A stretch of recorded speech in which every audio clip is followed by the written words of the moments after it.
What is up? What is up? What is up, ladies and gentlemen? This is Robert Graves bringing you another episode of You're the Vet. For those of you tuning in for the first time, welcome. Welcome. I appreciate the fact that you've hit play and have tuned into this episode particularly. And if you are a returning listener, thank you. Thank you for continuing to listen to You're the Vet, continuing to support the veterans that come on and listen to their stories. And thank you for sharing. And thank you for talking about You're the Vet and spreading the word. And the You're the Vet family has grown significantly in the past couple months. And it's because of you. It's because of the listeners. It's because of the You're the Vet family that has shown support for each other, for the show, for me. And I want to sincerely thank you. With that being said, if you haven't gotten over to my social media platforms, Instagram, Twitter, Facebook, all with the You're the Vet handle, all one word, please get on over there and follow me and like the pages and engage with each other, engage with me. And by all means, treat these platforms as if they're your own community of people that you want to connect with. Please head on over to wherever you're listening to this podcast at, subscribe, and leave a comment on the individual episodes, but more importantly, leave reviews for the show to let people know what you're experiencing while listening to You're the Vet. Last thing, I promise, with You're the Vet being so new, I would love feedback. So if you're listening and you have an opinion, realistically, if you're listening, period, just shoot me a message and let me know what you think about You're the Vet. But it's best in a review. Today is a special day because today I'm bringing a little piece of Hollywood to you. I'm bringing you Air Force veteran turned soon-to-be international superstar, fingers crossed, Shannon Corbeil. And like I said, Shannon's not only an Air Force veteran, but once 9/11 happened, the minute she had the opportunity, she answered America's call for patriots to come and serve. At some point during her enlistment, she found herself in Maryland, engaging in an environment that she had left behind in high school, in the community of the arts. In her last duty station in Maryland, she found herself going to school for things like Shakespearean training or stage fighting, musical improv, fire eating. The list goes on. But when she got out, she came back to Southern California to break into the industry that we know as Hollywood. Shannon shares some of the stories of how she makes it from day to day, keeping humble and focused, keeping positive, and keeping busy.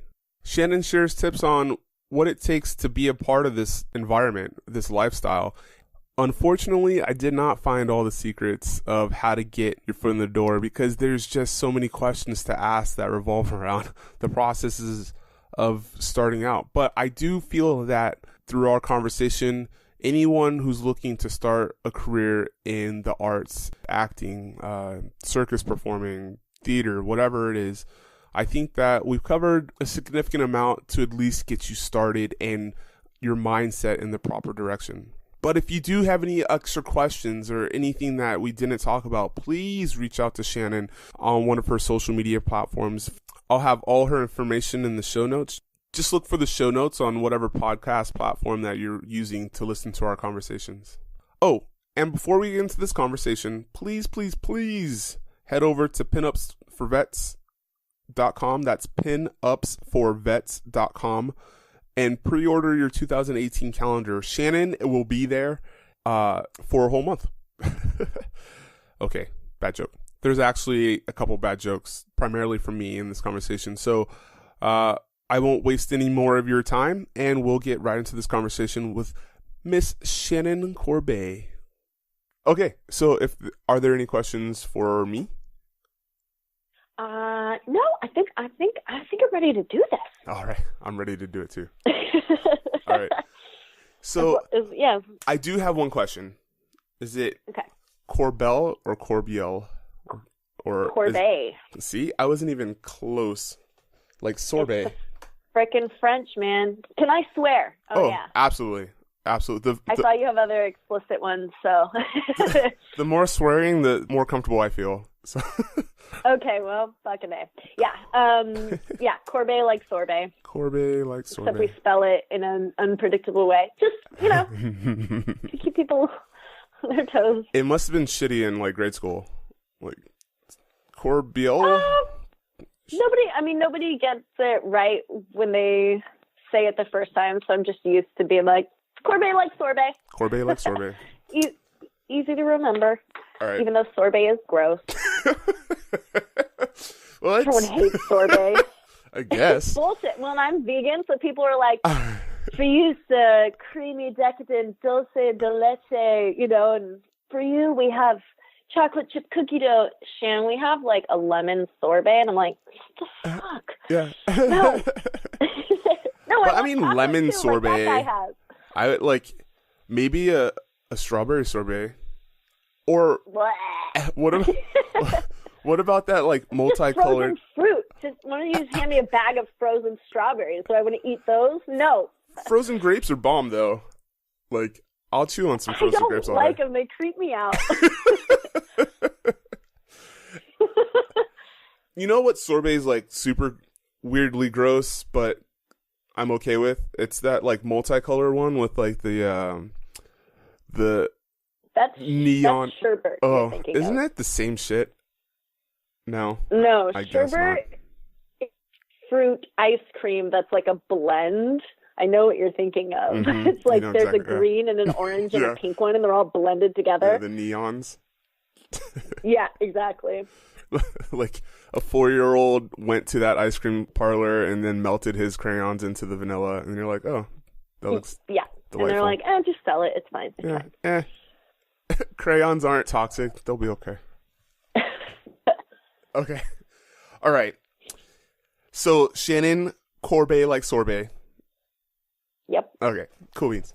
Shannon, I'm pleased to have you on. You're the vet. Thank you so much for just agreeing to this. And I know it's been some months in process, but it's now the time, and I'm happy that you're here. So welcome. I am honored. Honored, I say. Thank you for having me. I think this is going to be fun because No, this is going to be one of the shittiest episodes ever. Now, this is going to be fun because you have you're in Hollywood, so like that energy kind of is always on.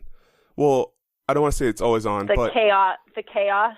Yeah, it's there. I know it's there. It may not always be on, but it's there. And I from the 5 minutes that we've been talking, I think that it's going to come out. So I'm excited for this.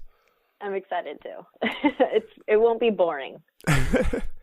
So we've talked about the process of You're the Vet. So like, let's just kind of jump right into it because you do have a lot of stuff to go over, and I don't want to like waste your day. But who is the pre-Air Force Shannon? Pre-Air Force Shannon was all over the place, which is the same today. So I always played sports and loved them, but I was also a performer. So soccer and singing were two things that I really loved as a kid, and carried that into high school. And then it kind of became, well, you can either play soccer or you could do the fall play, And so eventually theater and the stage took over. And then I was a senior in high school when 9/11 hit. So then I did another reversal from the arts to the military, and I applied for a scholarship to the Air Force for college and did ROTC in college. And then, even in college, like I was very focused on ROTC and training, but I was taking ballet and dance classes. And so I've that artistic and creative pull have always been really strong for me. So how young were you when you felt that artistic pull? Gosh, you know what? I have home videos of me singing when I was 4, when I was so young. Like people trained me to respond to applause. Like they'd be like, "Oh, Shannon, do you want to sing for me?" And I'm like, "I guess." And I'd sing, and then they'd clap and praise me, and I'm like, "Well, that feels good." So I loved it. I did chorus when I was in elementary school in 3rd grade. I got my I auditioned for solos without even knowing really what that meant. I was just like, yeah, okay. And got a solo, and that was my first time singing by myself, and I was like, this is cool. I really liked being on stage. Did you ever go on like Star Search? I did not, no. You missed your moment. I know. You should have put down a hat when they started applauding. You didn't really catch on to that, did you? Had I but known. Yeah. Had I but known. Fast forward. I could still put down a hat, but nope. I just put it out there. You know what? Next time you start performing, just randomly, you should put down a hat to see if you can actually You in the front row, sir. May I borrow your hat? It happens to be a top hat. Guys. Yes, of course. Yeah. Why are you wearing a top hat? You may keep the monocle, sir. So 9/11 happened, and you had a pivot. Now, what was your what was your military calling? Like, why was that something that pulled at your heartstrings? Well, I think I was experiencing what a lot of people who join the military experience, which is that something important was going on and people were going to have to respond to it. And I wanted to be a part of that effort. I wanted to contribute. I wanted to help. A lot of people were talking about intel failures on our end, and I don't know. I wanted to be heroic, and I wanted to be a force for good. Mm-hmm. At least I hoped. So I knew that people. We had a teacher at our school who was in the reserves, and he got activated, and it just, it was all becoming real that they would need people, and so I was like, well, I'm okay. Are you from LA? I am. Yeah, from Ventura County, actually. Moorpark, California is where I grew up. I got married in Moorpark. What? That's right. And that's fun. At what is that? The farms? Not the farm. Underwood Farm? Yeah, right next to it there's a why can't I think? Eden Gardens. Eden Gardens is literally right next to it, and they just opened for business for weddings in 2013. So, well, congratulations! Yeah, it's lovely out there.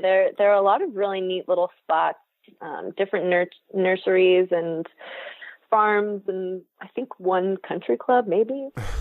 It's whatever a small suburban country club would look like.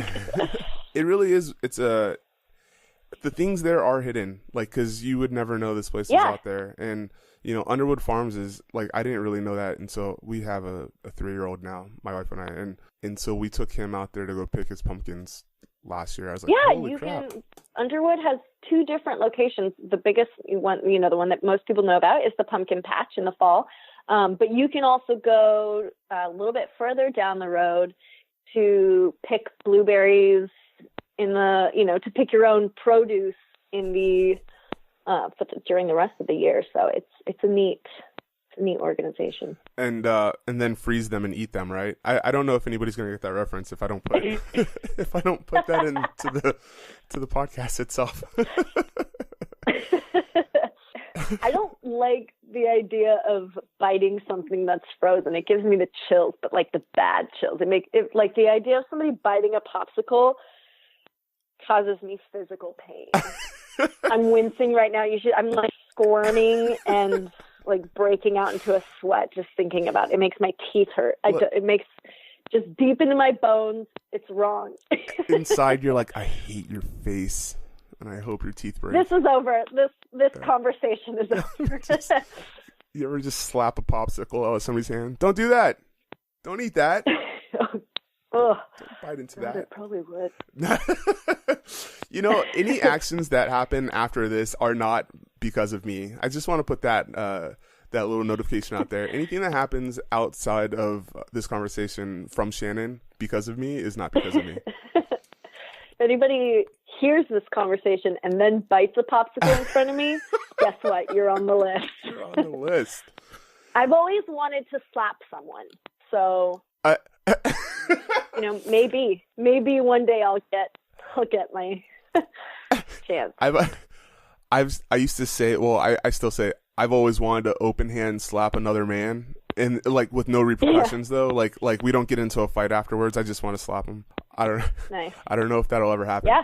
My best friend in the world though actually asked me once to, like, I guess he had watched Fight Club that night or whatnot, but he really like begged me to punch him in the face, and I was like, dude, I am not punching in the face. Like, I know that I would break your face, like. I'm really strong, bro. Yeah. Do you see what's under this like extra large shirt? No. But muscles. I convinced him to let me punch him in the chest instead of the face, and then he thanked me for talking him out of punching him in the face. Funny. So anyway, I've also always wanted to punch someone in the face and be punched in the face, because I just want to know that I can take a hit, No gloves, right? No gloves. Well, you know what? I think that you might, you work around enough people. We're going to jump around because that's just how today's going to happen, I feel.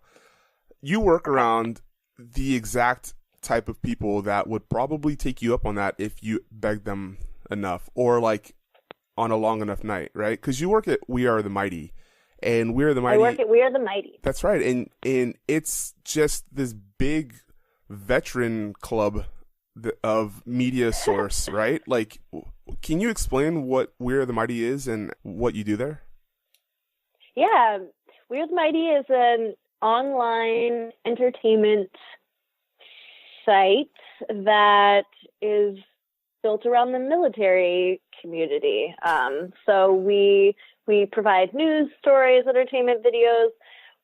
We employ a lot of veterans, and we're telling vet stories. And it's kind of like BuzzFeed meets the military. That's right. It's an easy way to. That's a good way of saying it, like BuzzFeed meets military, because that's exactly what it is. Yeah. It's growing, but it's a great company. So far, though, I mean, I've told everyone there about my dreams, and nobody has punched me yet, so that's... Buddy fuckers. If that doesn't speak to the brotherhood and sisterhood at that company, then I don't know what does. Yeah. What do you tell? Nobody wants to punch me in the fucking face. Seriously, you guys won't even support my dreams. God. So okay, you went into the Air Force Academy, and you had mentioned earlier that I did Air Force ROTC. Air Force ROTC. Wait, at a normal college? Yes, at Loyola Marymount University in Los Angeles. That's my old stomping grounds. Well, not Loyola, but Culver City. Okay, so from there, what happened? So you train, the way that ROTC works is you train during your time at university, and then when you graduate, you then have a commissioning ceremony, and then you become a second lieutenant. And from there, you go to your first duty station. Which was where? For me, it was Goodfellow Air Force Base in San Angelo, Texas, for my intel school. So I became an intelligence officer. I don't know what it is, but I seem to attract intel officers to the show. Oh, yeah? It's weird. You had a lot? Yeah, well, yeah, a handful, enough to have this conversation with you right now. Like, it's crazy. We're taking over. So you got your bachelor in humanities and your master's in strategic intelligence, which you did not say, and I found through stalking you online. So stalking me, yeah. So that was it. I mean, you were in Goodfellow, and then you said earlier that you were in Korea for a little bit offline, right? Correct. And so how long did you stay commissioned in the Air Force?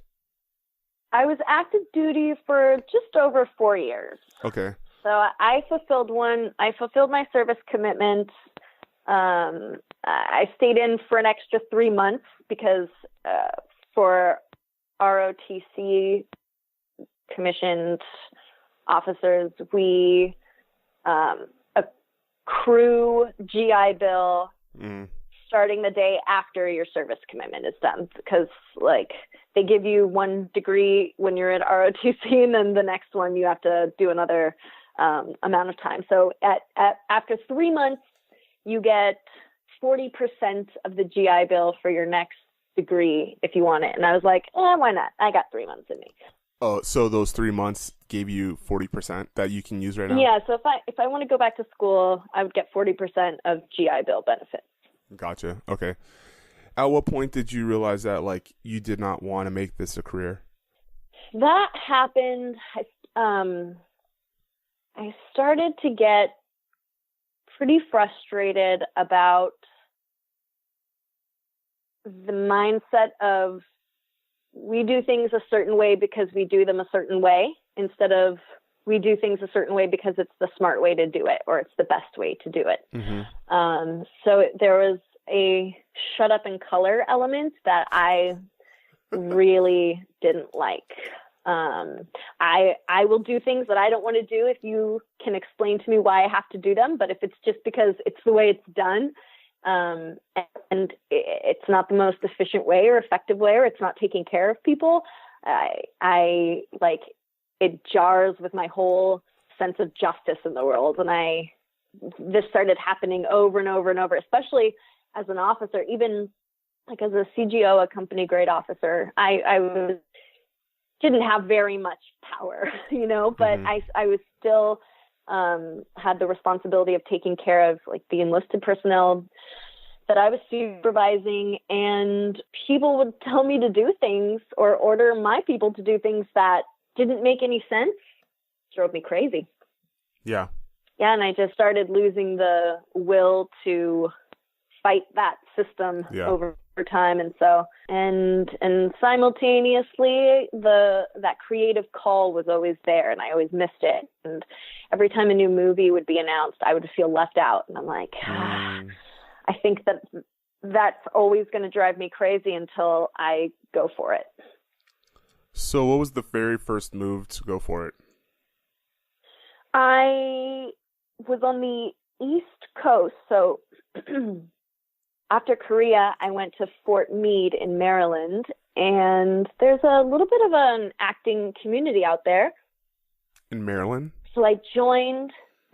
So I joined something called the Actors Center, which had some casting breakdowns, and I ended up doing background for a big film, which was fun. I got to like be on HBO's Game Change, just to see what that set was like, and what a big professional set, how it ran, and the logistics of it. And of course, getting to like stand right there as Woody Harrelson is doing his work, and Julianne Moore, and that was pretty cool. And I did a little, under 5 type spot for an independent film. And so I started doing just the little projects I could and taking acting class out there. And I was engaged at the time to another service member who still had about a year of his commitment left once I got out. And once he was done, we made the decision to move to Hollywood, where he did do GI Bill. He went to film school, and I was able to start pursuing this career full time. And never looking back, right? Not once were you like jumping from here to there about getting into the military contractor side. Did you ever have that kind of turmoil? I was setting myself up for the possibility of being an intel contractor. I got out as a captain. I had a top secret clearance. I worked in cyber, which has been an emerging command, and I had my master's in strategic intelligence, and I had a job offer for, a 6-figure job, and I was like, nope, got to be an artist, and so wait, so pause, right? Talk about that pool, because there's and the reason I'm asking is because when we get out, and we as veterans, as a blanket statement, when we get out, I think a very small percentage says, I'm going to go chase my dreams. And the bigger percentage says, I'm going to go get safe with money, right? Like I'm going to look for like a safety net. I need to get paid. I want 6 figures. I did my time. So when you're throwing this back and forth in your head, in your mind, Like, what's the pull? What's the, like, the struggle? What's the biggest struggle for you to make this decision? You know, for me, I really didn't end up struggling with that decision too much because I was very bitter by the time I got out.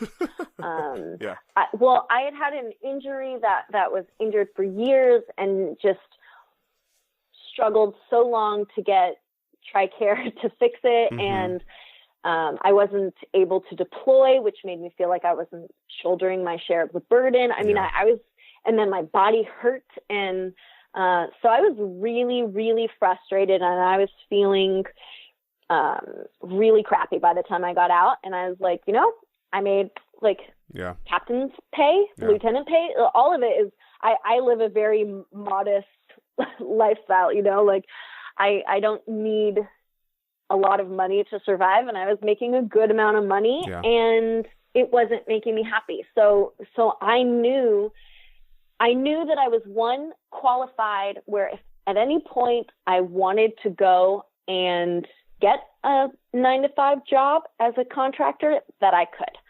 But so the safety net was always there. But I also knew that the money didn't make me happy. And I had to pursue something else, that the thing that I've wanted since I was 8, you know? Yeah. And it's paid off for you, right? Because you're having a good time now in your own being. Where, you know, me, 6 years, it took me 6 years to figure out that I hated what I was doing. It's a big deal, you know, and it's funny you say, like, it paid off, you're happy, right? It's a daily challenge to keep my mind in the present and to be grateful for what my life looks like today, because it's still not quite the career that I want. But if I am disappointed every day that I'm not on the set of Jurassic Park, then I'm going to be frustrated every single day. So for me, it's about staying present and grateful for the opportunities that I have, for the progress that I've made, for this community that I've discovered. There is a really robust community of veterans in the entertainment industry, which is incredible because we support each other and people are fired up and we want to create our own content. It's still a daily challenge. And then for any actor, not even veterans, any actor, there's a lot of rejection. There's very little control over our destiny and what we want. And so keeping that stable mental place and finding peace and taking care of ourselves is something that's really important.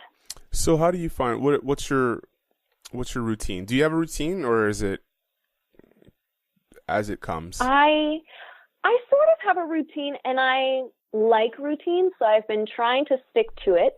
I do have different things that pop up that automatically mean, you know, I can't really say like, I'll wake up every day at 7 and then I'll do this and this and this, because I might have a call time that's at 5 a.m. one day. So there's some flexibility into it, but right now I have, especially through working at We Are the Mighty, I do have some consistency, and I'm lucky enough that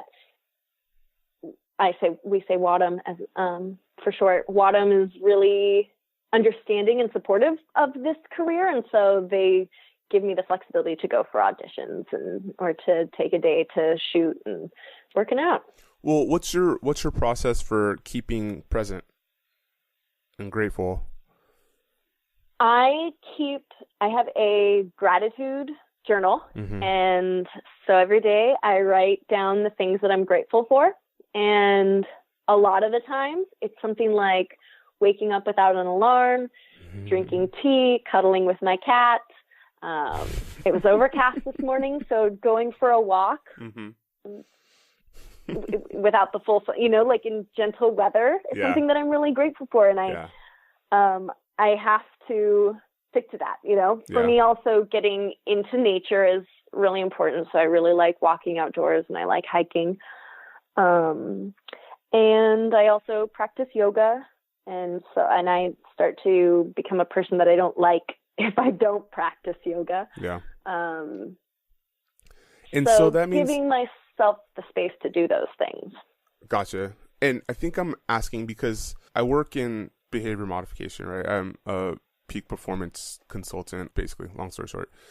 And so that's one of the things that we teach athletes, like stay in the present, really work on staying in the present and not thinking about the Super Bowl or, the big game. Yeah. Like and for actors and actresses and well, anybody in the entertainment field that has to perform, right? When I work with them, the same thing, because they're always thinking about casting calls and it's like, just walk in there like you've been there for the whole mindset of act like you've been there before. That's how I like to incorporate that. And so that's why I was asking what you do to stay present, because staying present is very important. Like you can put all your eggs in one basket, and then once that basket gets taken away from you, like you just spiraled into the unknown abyss, and it's hard to get out of there sometimes if you don't have those tools.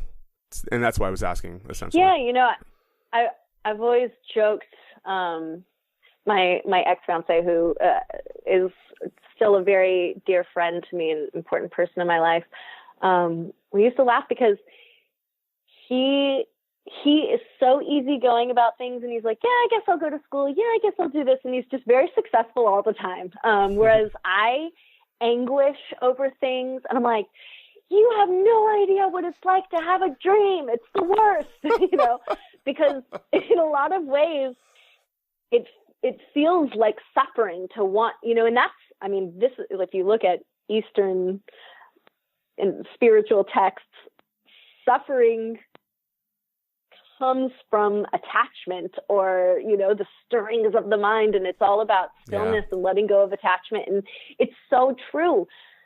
I have to remain grateful of how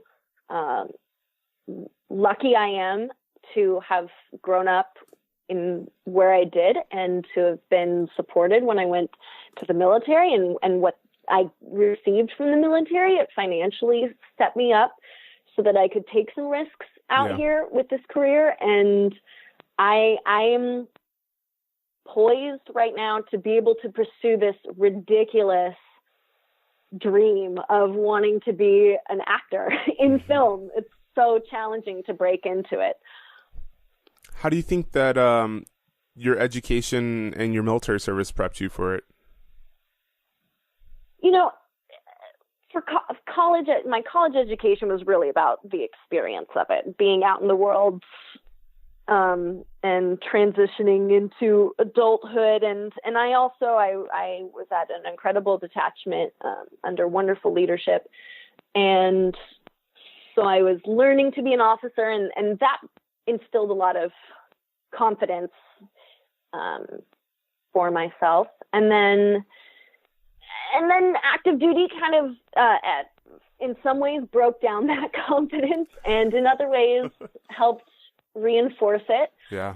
Which, because on the one hand, professionally, I was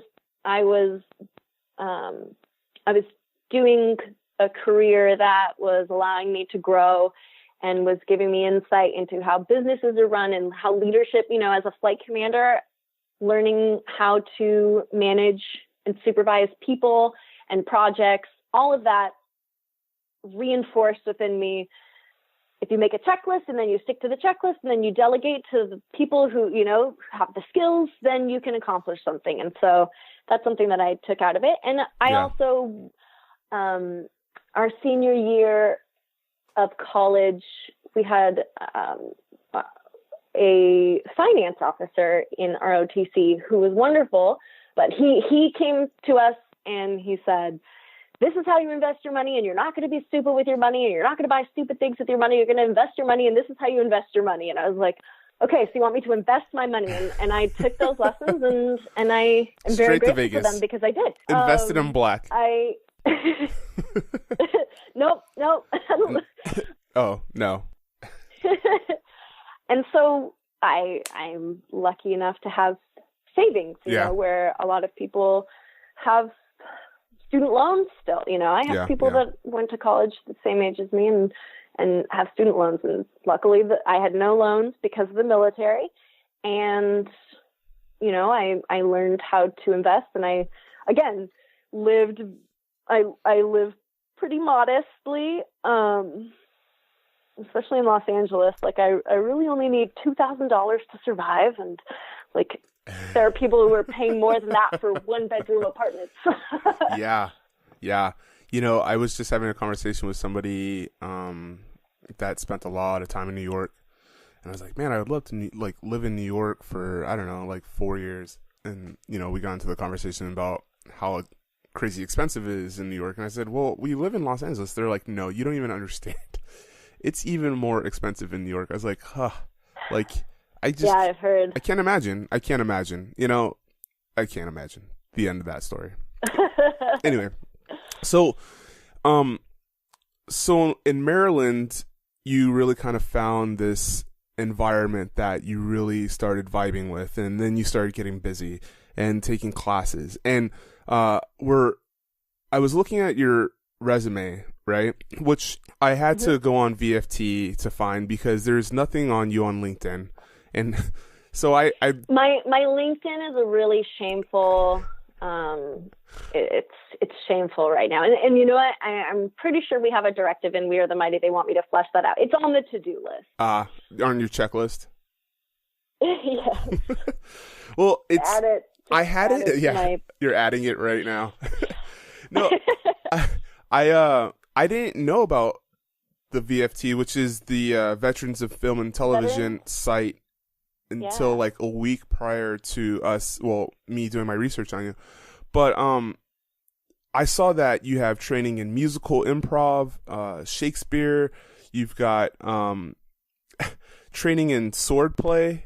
You're ready to revamp Hamlet. Yeah, I love Shakespeare. I love theatrical stuff. I love being on stage. I have been sticking to TV, film, new media, like on camera work, because plays are such a time commitment as far as rehearsals, and I prefer to have things change. And but I have they all blend into each other. And I've done a lot of, you kind of have to, like, you never know what the auditions are going to call for. And so the sword play, like stage combat is something that's used on stage, or is, for stunts on film. And you just never know. And also I have a lot of things that I'm interested in. Yeah. Well, what was your favorite type of training, or like most obscure training that you've had so far? I really do love stage combat. I'm quite good with a rapier and dagger, if I do say so myself. It's like those words aren't even used in the 21st century anymore. I don't belong in the 21st century. Like, the roles that I love the most are genre adventure roles. So, like, Game of Thrones stuff is killing me. It's so good. I love it. Hello, Game of Thrones. You're missing your person. Oh, Game of Thrones. I know I don't even think they audition. They definitely don't audition unknown American actors for that show. And all the Star Wars films that Disney is doing are delightful. Like, I just dream of getting to do Star Wars type stuff. And like, put me in a cloak, give me a sword and an accent, and I will be happy every day. You don't even have to pay me. I don't care. Like, we'll figure it out with the union later. I'm gonna I come alive on set like that. I'm gonna have to cut that out, because somebody's gonna be like, well, you said you didn't want to be paid. Like, I don't care. If it's Game of Thrones, I'll pay them. I don't care. Did you know, I don't know if you knew this, money. And maybe it's a rumor, but I'm almost positive it's not. But Jack Nicholus had Jack Nicholson. I always confuse Batman. Jack Nicholus. Anyway, Google will know. I should know. You should know this. Continue your story. Anyway, and then I'll know. So Jack Nicholson Jack Nicholson. Anyway, he played Joker in Batman, right? And Jack Nicholson. Jack Nicholson. And the rumor is that he did not want royalties from the movie, but instead he wanted like 3% of Batman, the word, right? So like he still collects money off of All That's Batman toys, any other Batman, the Val Kilmer Batman movies, like, so that was the deal of the lifetime, and nobody is able to make that deal ever again, apparently. Yeah, when people get lucky with like, sure, you can pay me pennies now, but I want 3 points on the back end, and then, if the film performs well, then they're set for life. Yeah, set on Batman. Like, I got 3 points on Batman. Huh. I'm like, what? Who did he talk to? DC Comics? Like, that's incredible. Smart. Good for him. So what? I hope he's having fun on his yacht. He has yacht parties, and he gives out yachts as party favors. You get a yacht. Look under your chairs, because everybody gets a yacht. Be the biggest room ever. Okay, so all the stage training that you've done, right? How does somebody that's following in your footsteps right now, that's looking for these trainings, right?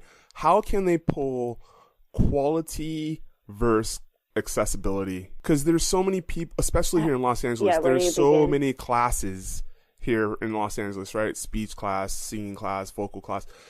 You can probably find pole aerobics. Pole dancing? I didn't really. I guess I'll just say pole dancing. Like any class you can find. How do you determine what's quality versus just what's out there and somebody taking money? Yeah, so I always recommend that people do some research first. You could start with word of mouth. There are different communities to get involved in. For actors who are like just starting, I always recommend Self-Management for Actors, which is a book and a community online from Bonnie Gillespie, and although it could be Bonnie Gillespie. I don't know how you pronounce the last name. It's probably Gillespie, like the trumpet player. Gillespie, right? Yeah. She has laid it out so smartly, and there's a community online, so you can always ask questions. But if you're on your own, start out by doing a little bit of research, look at reviews that are online, and for the most part, you should be able to audit a class. And so I always recommend auditing classes first to see if you like the vibe, if you like the teacher, if you feel like it's going to offer you what you need. Because acting classes are very expensive. So I can't think of an acting class that I've taken without auditing, unless somebody that I really trusted was like, you have to take this class. Mm-hmm. Okay. We're going to move into Diablo. Is that how it's pronounced? Diablo, yeah. Okay. Yeah. Now, Diablo is architecture in motion. Now, they were just on America's Got Talent. Were you a part of that? No. Okay. So those are the like professional dancers in the company. Diablo is a modern dance company in Los Angeles, and it's called Architecture in Motion because the artistic director, Jacques Heim, works with architects to create structures for the dancers to interact with. So those dancers, it's very exciting right now. They're on America's Got Talent, and I've been watching them. I've been seeing little peeks into their next piece for the next episode. Their live show starts at the end of August. Mm-hmm. And what they have done is created, they do different community programs. And so last year in 2016, they decided to reach out to the veteran community for a program that it still blows me away that we get the opportunity to do this, because we're not professional dancers, right? You have to invest a lifetime in devotion to that craft and to hone your body to be able to do what they do. We get to work with Jacques who has a brilliant mind. We get to work with the Diavolo dancers to choreograph a piece. He had a structure built for us by an architect. He has a composer who composes music for us. We got to perform. And so last year was phase 1, and now we're in phase 2, where they've taken our structure. It's a buki, which is a Japanese word for resilience enough to endure and emerge beautiful. And it has a lot of different meanings. But for us, it's our, the Ibuki platform is a sacred stage for us, and it has a lot of different meanings. And we've improved upon it. We've made some interesting adjustments to it for this next piece that we're working on. And we're getting ready to perform on Veterans Day with Diavolo's 25th anniversary day of performances. And then again at the American Legion Post 43 in Hollywood the first weekend of December. Now, if there are vets that want to get into that still, are there opportunities for them? I believe that veterans, so this year we're working with the LA Opera. So I believe it is still open for anybody who wants to add voices to it. Right now, the casting is closed because this workshop is moving along. Right now, it's been cast and we're already choreographing and getting ready to perform. My understanding, they want to advance the program and take it national with different workshops. So other veterans can follow Diavolo online and keep in touch and see when the program will come to them. Because sometimes it's just a one-day workshop. I think they want to do 1-week workshops. So they're constantly designing the program to offer this to as many veterans as possible. Gotcha. One more thing that you wanted to plug for sure was the pinupsforvets.com launch. What? No. Yes. You talk about it. Talk about it. I effed it up. Pinups for Vets is a nonprofit organization that provides medical equipment to VA and military hospitals. We also support deployed troops, the families of service members, and our volunteers go on hospital visits and visit veterans at their bedside. And one of the biggest fundraisers that Gina Elise, the founder, has created is her beautiful annual calendar. So the 2018 Pinups for Vets calendar is available now for pre-sale, and it features veterans as pinup models. And this one, it just hit the press, so I haven't actually hands on it yet, but I've seen the proofs from the photos, and it's really gorgeous. It's a beautiful calendar. And one thing that I really like about it, I have mine hanging up, is that it has important military dates throughout it. So you'll always know when Veterans Day is. I the service Google. Birthdays are, and like Purple Heart Day and stuff like that. How long have you been a part of that? Since January 2016, so just over a year and a half now. How'd you get involved? Gina I was in another workshop program at the Geffen Playhouse where veterans wrote original monologues, performed them, and Gina came to it, and my monologue resonated with her, so she approached me afterwards and introduced herself, and I was like, your organization sounds amazing. I would love to get involved. And one thing that I really love about it is the service after service aspect. Especially the bedside visits let me meet veterans who are hospitalized, many of them from Vietnam War, the Korean War, people who weren't properly treated or thanked or respected or taken care of during their service or after. And it allows me to connect with them and hear their stories and hopefully brighten their day a little bit from the monotony of being in a hospital bed. And it's something that I'm very proud to be a part of. And I've I've seen the good that Gina does and that my fellow ambassadors do, civilian and veteran ambassadors. Yeah. It's a wonderful organization. You can get the calendar at pinupsforvets.com. There we go. On pre-order right now. But it is, yeah, and I really recommend checking it out. It's going to be, last year I was in the calendar, I was in September, which is the Air Force birthday, and it's a very air powery page. But this year's calendar the 2018 calendar is going to be really something else. It's so cool. What month do you want to be? Well, so the way that Gina does it, she likes to meet new veterans. So most of the pages are new models, and then pinup volunteers get to do the veterans page in November for Veterans Day. Gotcha. So I hope to be in November for as long as Gina will have me. Okay, so I wanted to ask. Okay, so on your website, shannoncorbeil.com, Yes.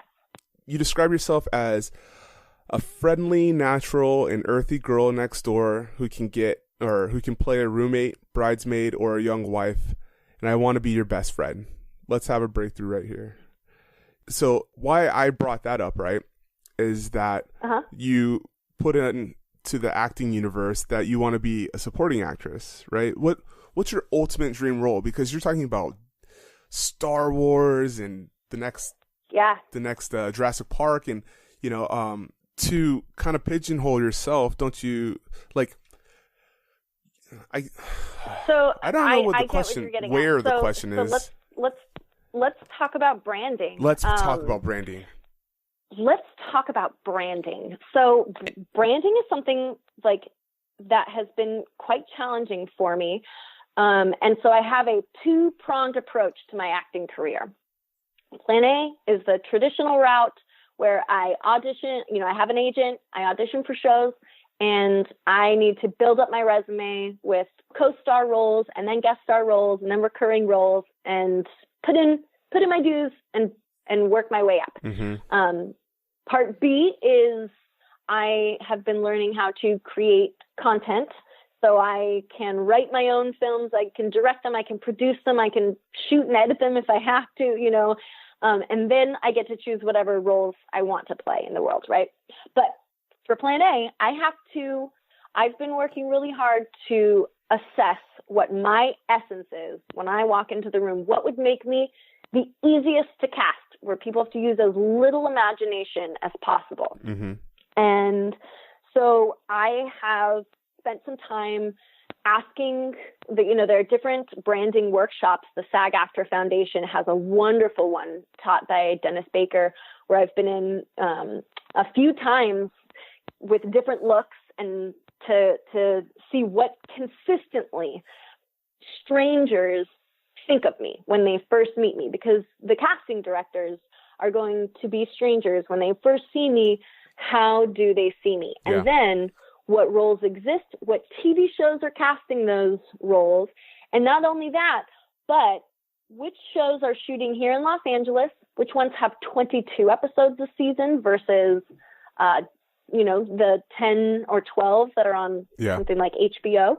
And if one casting office has multiple shows. So I can strategically target shows that are casting the most roles that I would be suited for and start to make relationships with those casting directors.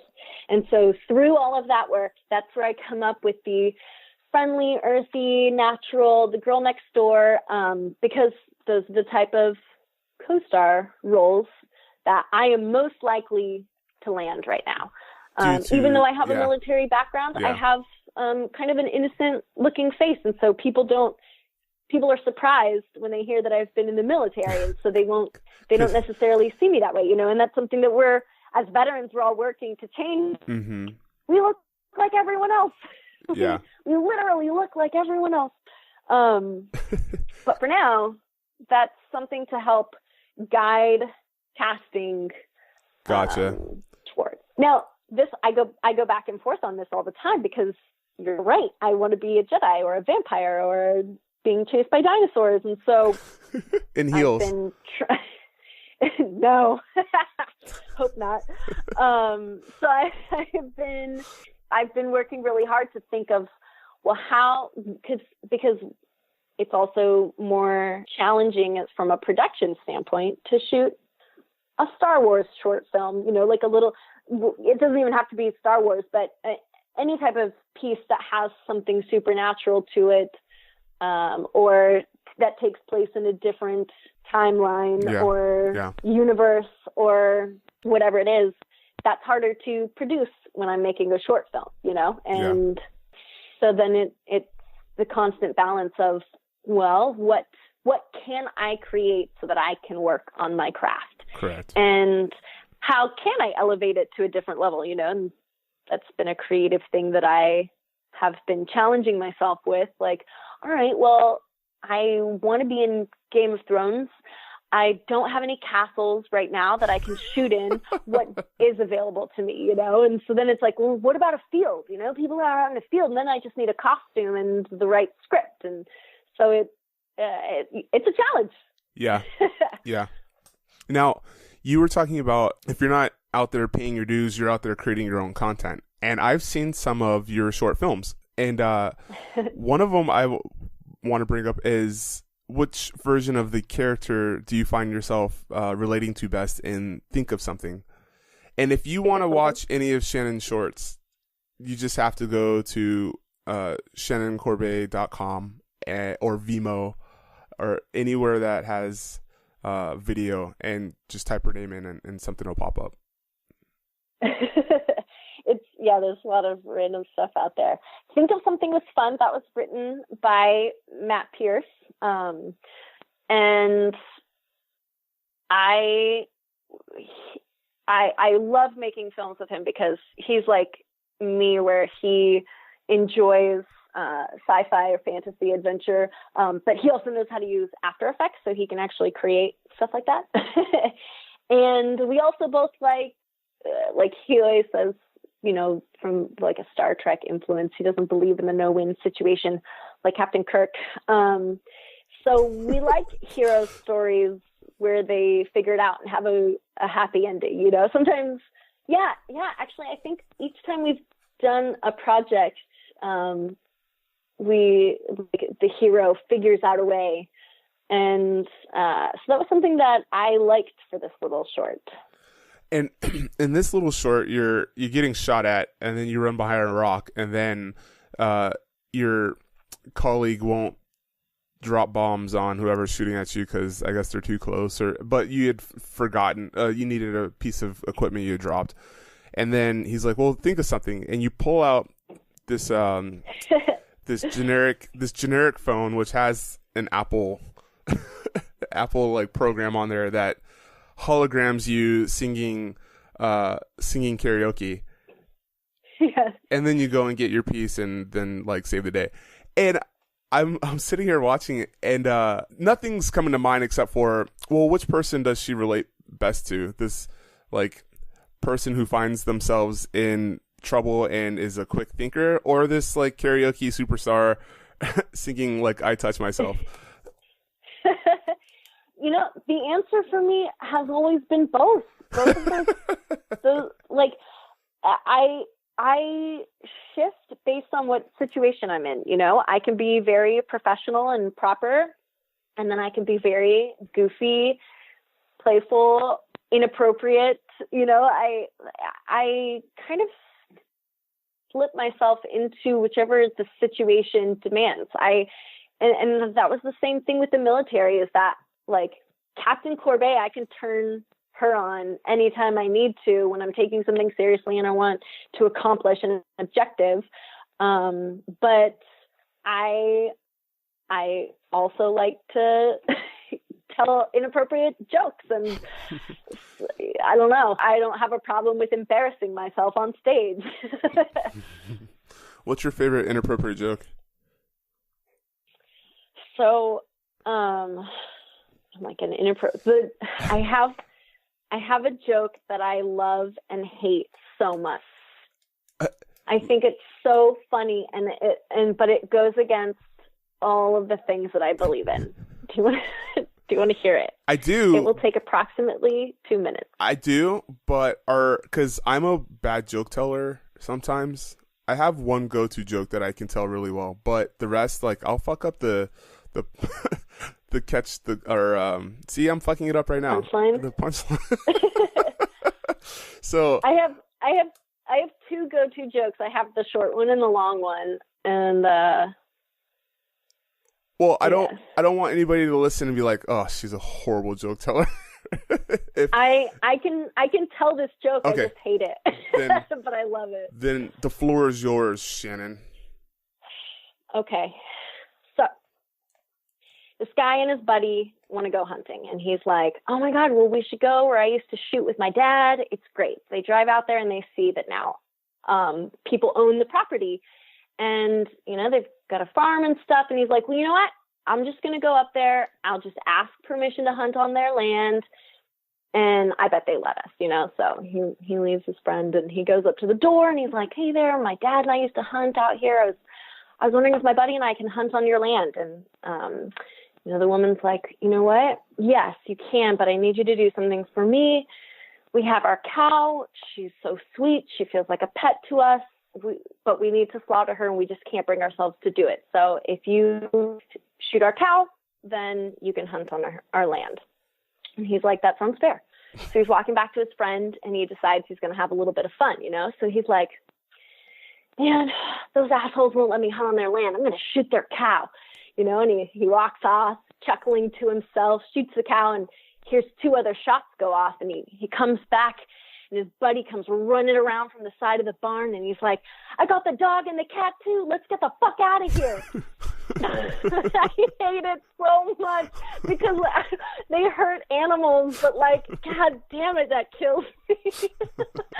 So ridiculous. I think it is so funny, the idea of such an awful joke going so wrong. It's horrible. It's kind of timid compared to some of the jokes that I've been told. So. Not for a vegan. Definitely not for a vegan. I'm vegan, so you can see what the turmoil is in me when I tell this goddamn joke. What is wrong with me? You're gonna get off the phone with me and start scrubbing your body clean. To go and pet the cow. Pray to a cow. Do you want to hear my other joke? Yeah. Wait, that was the short or long one? That was the long one. Oh, okay. Here's the short one. Are you ready? Yes. Well, are you? Okay. Okay. What's green and has wheels? No clue. Grass. I lied about the wheels. How dare you?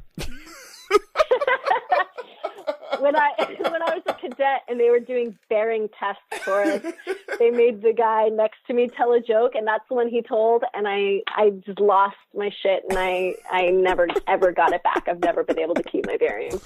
That's ridiculous. I've got a joke, but it's probably 7 minutes long.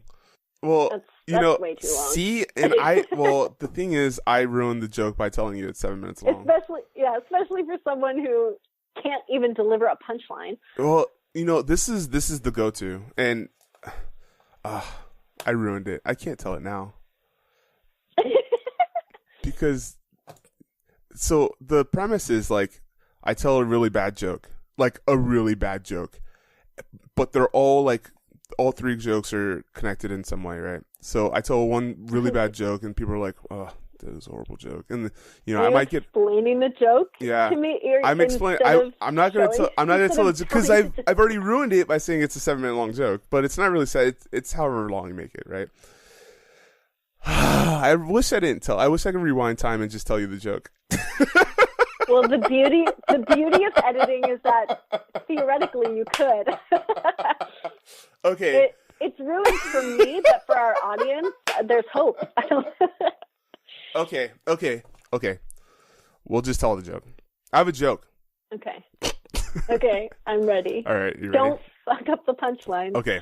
There's a baker, and every morning he wakes up, makes a fresh batch of cookies, and he puts it in a cart, and he pushes it down the boardwalk to go sell to the patrons of the beach. And this one particular morning, a cookie falls out of his cart, and he picks up this cookie. He says, "Cookie, don't fall out of my cart. You know, I made you with love, and somebody's here to eat you." And he puts the cookie back on the cart, and he pushes the cart down the boardwalk, and the boardwalk, it's now packed and popping, and people are buying cookies, but this one cookie falls out again. And he says, "Cookie, I promise you, if you fall out of this cart one more time, I'm going to throw you in that ocean." And he puts the cookie back in, and, 30 minutes later, the cookie falls out, and he throws the cookie in the ocean. Okay. You don't get it. He threw the cookie. Okay, I got, okay. Did a joke happen? Well, that was the joke. He threw the cookie in. Okay. So, there's here's one. There's two apples in an oven, and one apple turns to the other apple and says, "Damn, it's getting hot in here." And the other apple turns around and says, "Shit, a talking apple." Okay. Oh. Good. Okay. I got one more.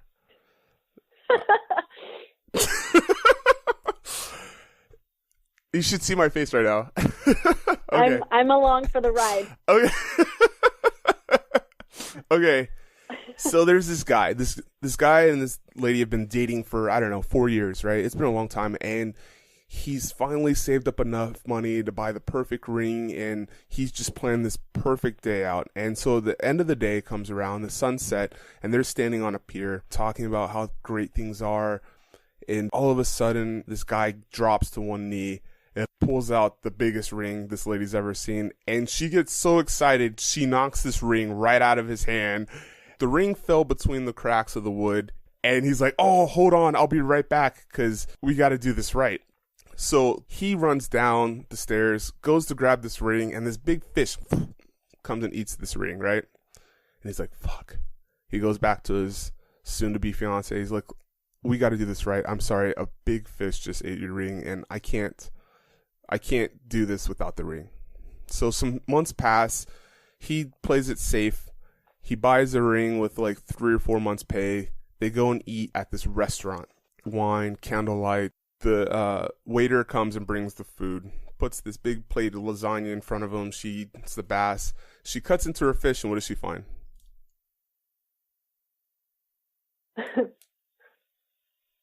Well, I think I know. The cookie.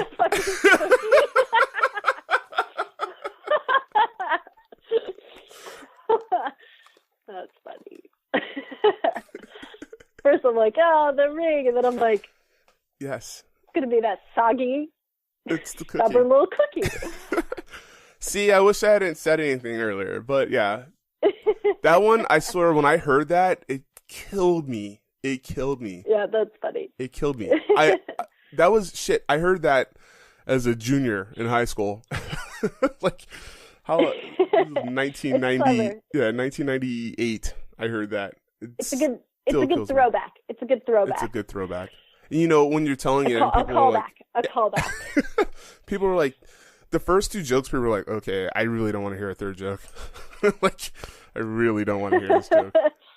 That's funny. Anyway, so moving forward, Yeah. Hollywood, Back to business. City of Angels or Broken Dreams? Depends on the day.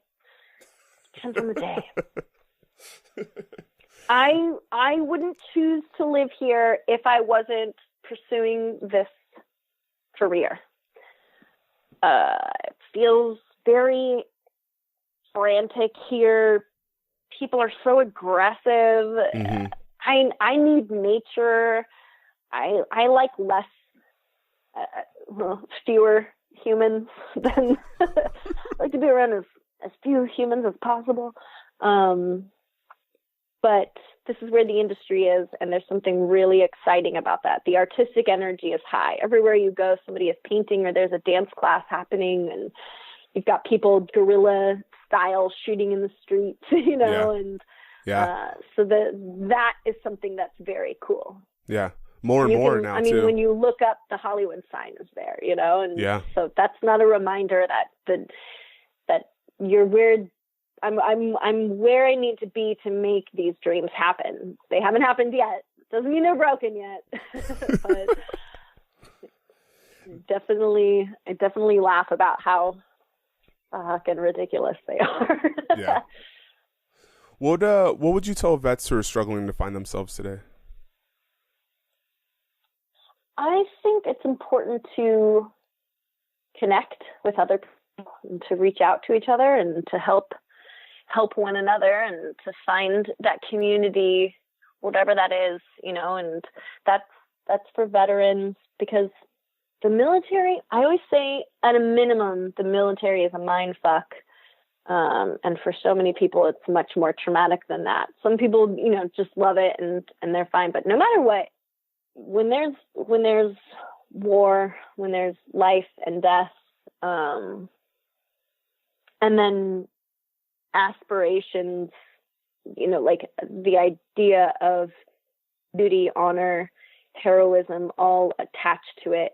It's a lot for the human psyche, and it's difficult to understand that unless you've experienced it. And, you know, our first responders can experience similar things, our police, military, but connecting with each other is so important. And, you know, that's for vets and that's for creatives. It sucks to make a movie alone, you know. Yeah. Find your people, find your tribe, find your community, find the family, and be there for each other. No, finding your tribe, that's something that I kind of preach often. You know, find a group that's loyal. And you knew your group. I mean, you knew what you wanted to do. Now, for those who want to get into acting just because they think it's, you know, the thing to do, can you give some insight on that and how hard the lifestyle is? Because, I mean, it looks easy. People come to LA because it looks easy to get into this. And I don't think that the respect is given for how much fight you guys have to give to get like an ounce of airtime. You get what I'm saying? Yeah. For anybody who wants to be famous, GTFO, like it is not worth it for fame. If and also you are ruining it for the rest of us. The saturation is get out. It's insane. Don't come here. Insane.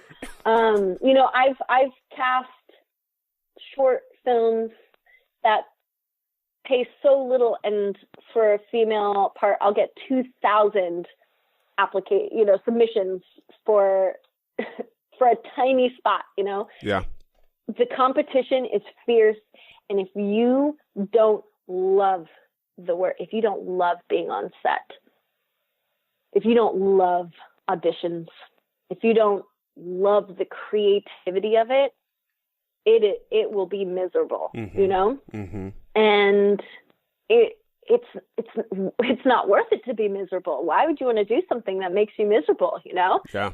When there are so many things, life is too short to be miserable, you know? Whereas if you find a job doing the things you love, you'll never work a day in your life. And it's so true, you know? I love being on set. I love storytelling. I love the table reads. I love prepping roles. I love auditions.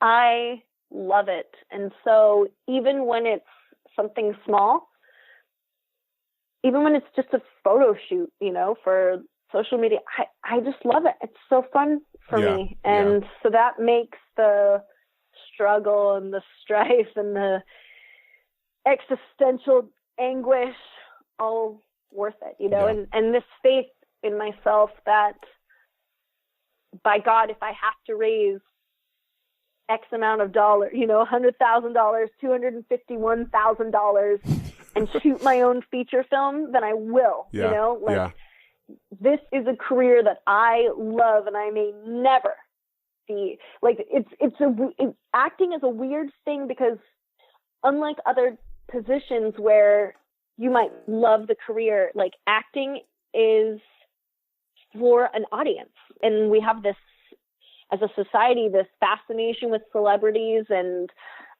so we turn actors who are professionals doing a specific career into stars. And then the fame that comes with it is a very strange social construct. And to me, I think that that is a downside to the career, but it's one, like giving up privacy is something that I'm willing to do so that I can do these roles. If I wanted to have a nice, quiet, private life, then I would be a yoga teacher in the woods somewhere, and that's not what I want. I want to make movies, and in order to do that, make a living off of it, people have to enjoy looking at my face, and therefore they're going to want to know more about me, and they're going to want to connect with me, and then it gets weird, I guess, we take it beyond interviewing actors, like then people want to have paparazzi stalk them and start rumors about them and discuss their size and their body choices and their relationship choices, and like the scrutiny is insane, and I wish it weren't the case, but in order to be successful, it comes with, there has to be an audience who wants to look at you. Yeah. You bring up something, right? And this makes me ask, is this an area for individuals suffering from extreme anxiety, depression, right? Because individuals get out of the military, and some people aren't built to last in Hollywood, right? So is a lot of that going on in the industry, and that's just kind of a mindset that I'm creating? Or do you really have to be kind of back to you practicing gratitude and staying present? How can people, I don't want to say fix themselves, but just last, right? Build themselves to last in the spotlight. Self-care is important in any career. Some careers can guarantee your paycheck. If you show up to work today, you'll get paid this amount of dollars, and there just isn't that type of guarantee as an actor. And so that means finding something called a survival job so that you can earn an income while you're pursuing your art. It means putting in extra amount of time. It means there's a lot of uncertainty. It means that there's a lot of rejection. No matter what career anyone is in, self-care is important, and mental health is important. And I believe personally, for me, and I think for other people, having gratitude, finding perspective, finding the ways that we find peace within ourselves is a journey for all humans, no matter where we are in the world and what career we're pursuing. Yeah. And, I think that the nature of this, being an artist, being a creator, is that it requires a special type of work. It also requires having a good relationship with your emotions, because we need to be able to tap into them, to portray them. And so I think that if we don't want to suffer as much, if we want to mitigate the suffering as much as possible, then having as much awareness and reflection as possible and building in those moments where we take care of ourselves is so important. Yeah, I absolutely agree. 1,000%. Because even if it's not being an artist and acting, it took 6 months for me to land my job in a lot of interviews. So, it's a similar concept, because I was going for one job where, you're going for one job. People don't realize that, they're like, oh, they're all over the place. You're going for one job. It's the same thing. You're going in for an interview just like the rest of us, and it's just a different context. So if you were able to tell recruit Corbeil one thing to prep her for today, what would that be? Or cadet, right? Cadet Corbeil. Cadet Corbeil. I think it's hard to sum it up into one thing, but what surprised me was that was how quickly I would I would lose my confidence as soon as other people started disagreeing with me or reprimanding me. And so what I'm learning to do now, and what I would have loved to learn earlier, is how to trust myself and my instincts, and to not rely on positive external feedback when I believe that I am doing something with the best of intentions. Yeah, absolutely. I guess, I felt, in a lot of ways, I felt like a failure in the military, but I, every step of the way, did the best that I could. And so maybe not being so hard on myself is something that would have saved me some strife. No, I get that. I get that. And more I start to realize, and I talk about this often, that a lot of what we deal with and a lot of our bullshit that we go through most of the time stems from one person in our past telling us something that just affected us, and those people are insignificant in our lives today. Maybe, it's like for me, it was my first boss had told me, "Hey, you're not in the Marine Corps anymore," and I didn't realize how that, I wasn't holding on to it. I never went home and cried over that, but I didn't realize what it had done, that just that one sentence, what it had done, until 6 years later, when I started realizing, hey, where did I go? Where did, this motivated, just hard charging dude? And it turned into that one moment when he's like, "Hey, you aren't you." And then you start realizing, then why'd you hire me?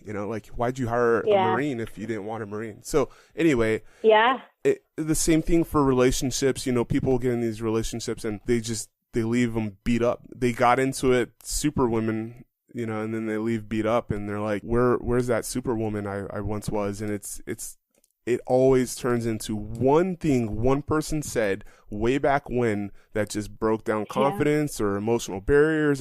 So that guidance that you just gave is on point. Not letting, those people affect you. So are there any, we've covered, some things, and we've talked about your road to where you're at today. Are there any things that we missed that you wanted to bring up, or anything that may have sparked a thought, or anything you want to shout out, say happy birthday? I don't care. Another joke. Hi, Mom. Hi, Dad. No more jokes. No more jokes. No. I think we're both done. I ruined jokes, it, Robert. Robert's done with jokes. No, I just again, I'm very thankful. The first email that you sent to me was "Welcome to the Year of the Vet family," and it's that idea of community again. And I really enjoy your podcast. I like connecting with other veterans. That's something that's been really neat for me with We Are the Mighty, is how many vets reach out to me online. And I want to thank you, and I encourage anyone out there who's interested to feel free to reach out. I like connecting. Nice. Can they reach out to you at the We Are the Mighty email? Email is harder. I'm actually weirdly quicker to respond on Facebook or Twitter or even Instagram. I'm at Shannon Corbeil on Twitter and Instagram, and I'm facebook.com/Shannon Corbeil acting. Just because of how I organize them. I know. It's easier for me to touch base there. Okay. Well, with that being said, thank you so much, Shannon, for joining the Year of the Vet family. Because realistically, with podcasts, the lifestyle, you never know who's listening. Never, ever, never, ever, never, right? And so somebody's going to listen to this, and hopefully it does them exactly what we are trying to do, and that's give them something to look forward to, and some tools and tips on making the best life possible for them. So thank you for being a part of that. Oh, well, I'm honored, truly. And hopefully we get to catch you in the next Star Wars. So. Oh my God. It won't be the next one, but Disney's going to be making a Star Wars film every year for the foreseeable future. Yeah, so, you really lucked out. you really lucked out. Thanks, George Lucas. By God, one of these days. It'll happen. So if not, I will make my own space epic where we have Sun Wars, sorcerer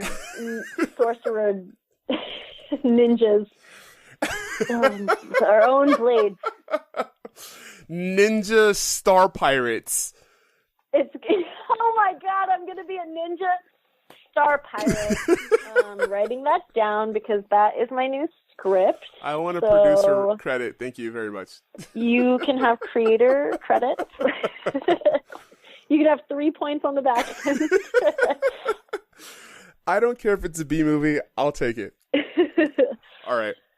So that's hilarious. If you want to reach out to Shannon, I will put all her contact information on the show notes. If you want to learn anything about the industry, please reach out to her and ask the questions that you are dying to that I didn't ask, because I know I didn't ask a lot of questions that you have out there. How can you cover it all? It's hard. There's no. I'm all over the place. Impossible. So we didn't even talk about fire dancing. I mean, you know what? Can we actually, before I wrap up, I have a note right now that says, after think of something, right? We were talking about think of something, and it was playing as I was writing notes, and then this like crazy music comes on, and I turn back to that page, and it's the cosmic pole fire. I was like, what the hell is this? Yes, where I combined pole dancing and fire dancing. It was incredible. Like, who thinks of this stuff? That was fun. I shot that in my backyard with two of my friends. So Monica K and Amy King. Monica body painted us gold and stuff. And Monica also made those giant wings that I was wearing. We did some fire poi. We pole danced. Matt shot it. I taught pole dance when I first moved out to Los Angeles. Of course. And then why not? And then pole dancing led into the circus world, like a slippery slope, which is how I discovered fire dancing with Fire Groove Entertainment. And is that what the eating class was? Fire eating, yeah. It all makes sense now. Mm-hmm. I was like, eating class. Learn how to eat. Okay. Yep. Fire eating.